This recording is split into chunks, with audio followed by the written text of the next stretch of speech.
But okay, let's talk about Andre 3000. So, back in 2003, Outkast released Speakerbox / The Love Below, a double LP project that came about due to the two MCs splintering off in terms of creative direction, with Big Boy staying focused on traditional Southern fried hip-hop bangers, while Andre ventured into weirder, more ambitious soundscapes. And sure, you get a taste of Andre's eccentricities in the quirky singles, but if you think Hey Ya is a blast of weirdness that can't be pinned down by a strict genre, the rest of the album is even more off the wall. Everybody needs a glass of water today to chase the hate away. Seriously, for those who haven't heard it, the closest thing I can pin down to describing the overall sound is like, it's like hip-hop psychedelia filtered through early 90s Prince if he was cosplaying as a 19th century Southern gentleman dandy.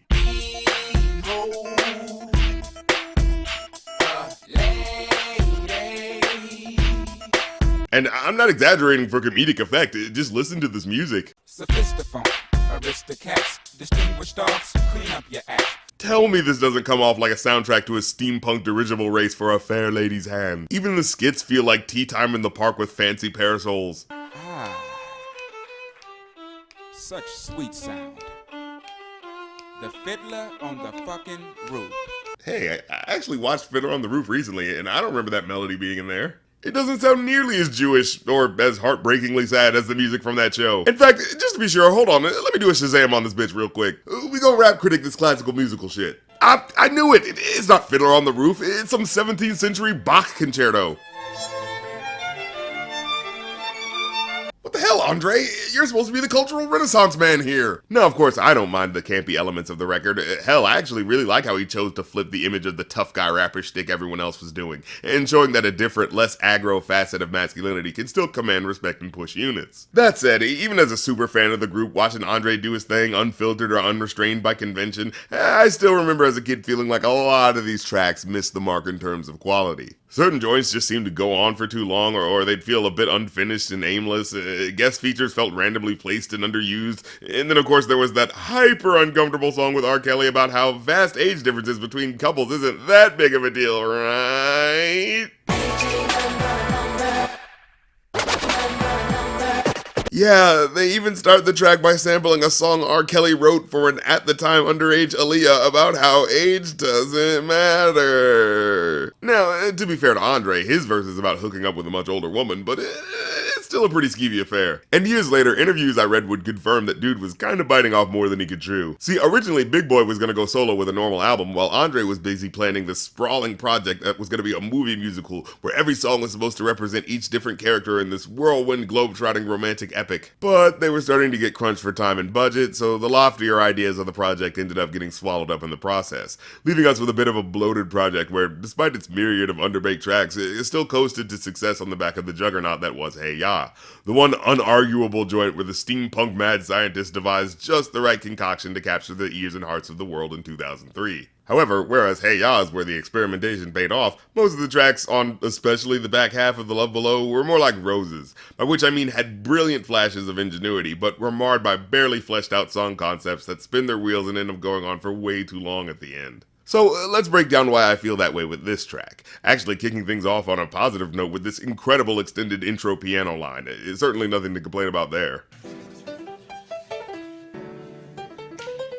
It's when the lyrics come in that things start to get wonky. So let's just address the elephant in the room up top. I know you'd like to think your shit don't stink, but lean a little bit closer, see roses really smell like boo boo boo. But no, they don't. Roses don't smell bad. That's just not true. Like, I know it's supposed to be a metaphor, but, you know, metaphors work because they take commonly known traits of one thing and compare it to another. And it'd be one thing if it was like, oh, you know, people think roses smell good when they actually don't, like how it's common to think mice like cheese when they're just as likely to really eat anything. But no, roses don't smell bad, so this just doesn't make sense. Now, I get it.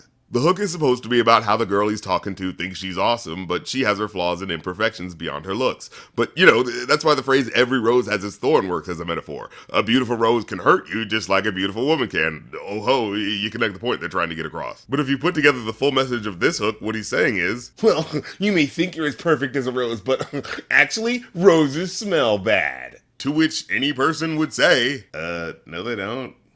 Weirdo. Caroline, all the guys would say she's mighty fine. Mighty fine. But okay, getting into the verses. The song's about a gorgeous woman who, as the next lyric alludes to, gets by in life by relying on her attractiveness. But mighty fine only got you somewhere half the time. And the kind of person who cruises by on looks over personality or character is often pretty unpleasant to engage with as a person outside of their desirability. And the other half either got you cussed out or coming up short. So, in a way, you could look at it as Andre calling out that pretty person privilege. Like, remember that 30 Rock episode where John Hamm isn't good at anything because he's handsome, so he only ever gets compliments from people that want to butter him up and therefore he has never had to improve as a person? Essentially that. Yeah, and I dig this now even though. Okay, so this next part always felt a little hard to follow in terms of deciphering the exact meaning of each phrase, so I'm just gonna read it out to get oriented. So it goes, she needs a golden calculator to divide the time it takes to look inside and realize that real guys go for real down to Mars girls. Bit of a winding garden path of a sentence, isn't it? Like, I think I've always gotten the general gist of what he's trying to say. This girl's taken so long to figure out that the kind of guy worth dating is the kind that cares about more than looks, that you need a calculator to account for all that time. I don't know why it needs to be golden, though. Is this like a heavenly calculator that can calculate numbers more than any other normal calculator can? And why does the time need to be divided?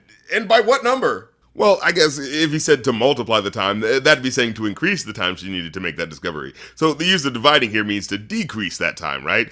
So it's essentially a roundabout way of saying she needs to come around to that conclusion sooner. But she's so far gone, it would take nothing short of a magical calculator to decrease that time, yeah? Or does the magical calculator only, like, measure the time it takes between your next life path altering realizations? It sounds like the first draft premise of a really bad Goosebumps story, but okay. So, the time it takes for her to understand that a good boyfriend cares about more than beauty is so long. How long is it? It's so long, she needs a calculator to equally divide the segments of time that come together and make the whole amount of time to take to make that discovery. You get it? Oh, you suck! But okay, overwritten hyperbole aside, there's also that last line in the verse. That real guys go for real down to Mars girls. Which I always just took as a silly flip on the original phrase down to earth, for the sake of Andre's typical flair of flipping turns of phrase in an outlandish, unexpected way. But now when I hear it, it kind of comes off like it's a reference to that old men are from Mars, women are from Venus mentality. So when he says guys like down to Mars girls, it feels like he's saying, yeah, real guys like girls who are into dude stuff. You know, all the cool and normal stuff us guys like. Like football statistics and automobile maintenance and pulling your drawers down when they bunch up under your nuts. This is just stuff you gotta do if you want to keep a man. But okay, maybe I should give him the benefit of the doubt that he was just being silly about flipping the phrase. I mean, I don't want to just assume his bitterness is playing out in a gender-based callousness. Caroline.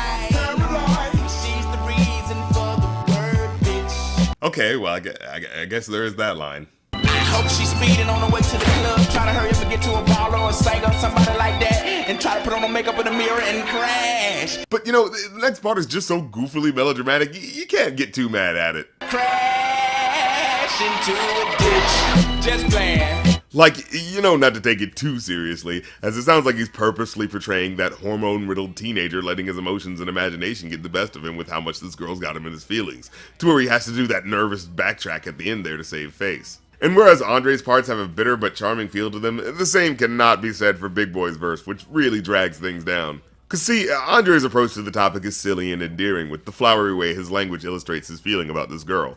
But Big Boy's is a lot more direct, and makes the coarse attitude towards the women in question all the more hard to ignore. Also, there's some really strangely worded parts in this verse that make it sound like it might have been a rush job. I mean, listen to this. Well, she kinda hot his body, but her attitude is potty. Potty?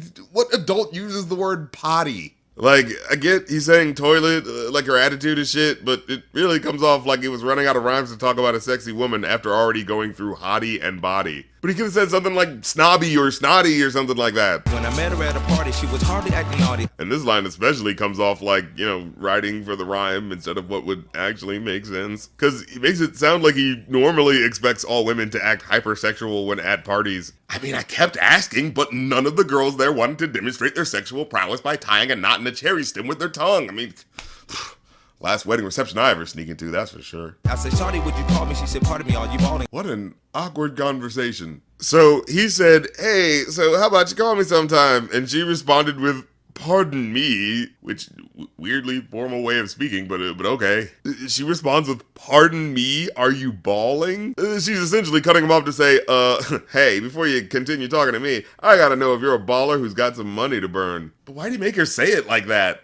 I don't know, maybe Big Boy was trying to match that weird hood/19th century gentleman crossover energy Andre was going for. 1,000 pardons, good sir, but would you fancy tricking out some cash on a bad bitch? And then of course there's that last line. I said, darling, you sound like a prostitute pausing. Which always messed me up concerning the context here. Because the previous lines are about him trying to hit on her, with her response basically being, oh, well, if you have some cash, I can hang out with you. But now as an adult, I know he's alluding to her having a bitchy attitude. Like, oh, you sound like a hoe that's on a period. Like, oh, we all know how irrational women be on their periods. But then I thought, wait, no, but he said pausing there. That sounds more like a reference to menopause, when older women stop having their period. Like, a period happens every month and is used to stereotype women when they get emotional, but menopause doesn't really have that same stigma since it only happens once and only when women get much older. So the way he uses it here kind of comes off like he just really doesn't know that much about women's hygiene and thought the terms were interchangeable. But I guess both are acceptable as inaccurate assumptions guys make to dismiss women's feelings. Oh, so you're one of them freaks, get geeked at the sight of an ATM receipt. But okay, you know he's a rich rapper. At some level, you gotta give him the benefit of the doubt that he deals with opportunistic women who just want to use him for cash. This bitch is lost, mistake me for a geek,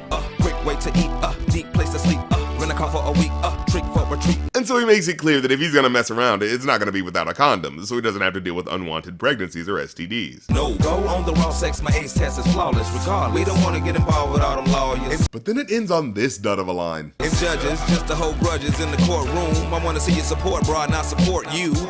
Like, what?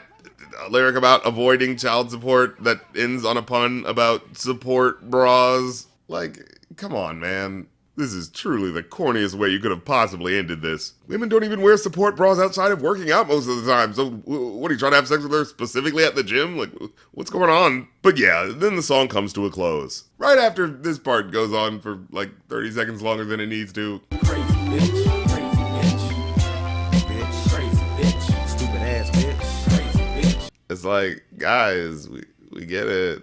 So yeah, overall, I'd have to give it a 3 out of 5. I still enjoy the general sound of the album and the fun feeling sound of this track in particular, but it's undeniable how much of it feels underbaked as a concept when you dig even just a little bit into it. In fact, it's probably the unfinished feel of it that makes the uncomfortable sentiments behind the lyrics that much harder to ignore, and it's really soured the experience of the track for me as time has gone by. I mean, for perspective, Hey Ya is about questioning the timetable of love's ability to endure through years of turmoil and shifting personalities in a relationship. Roses is about how much this girl needs to quit being such a stuck-up bitch and let him hit already. And you know, that's just not as compelling of a message. Well, that's the episode. Leave a like if you like because it helps, comment if you have something to say because it helps even more, and hit the subscribe and the bell afterwards because that's what helps the most. Follow me on Twitch to check out my music and gaming streams, follow my social media pages to know when those streams are happening, and of course support me on Patreon to join the RC Discord to chat with me and fellow fans and see episodes early. So check all that fun stuff out and I'll catch you next time. Peace.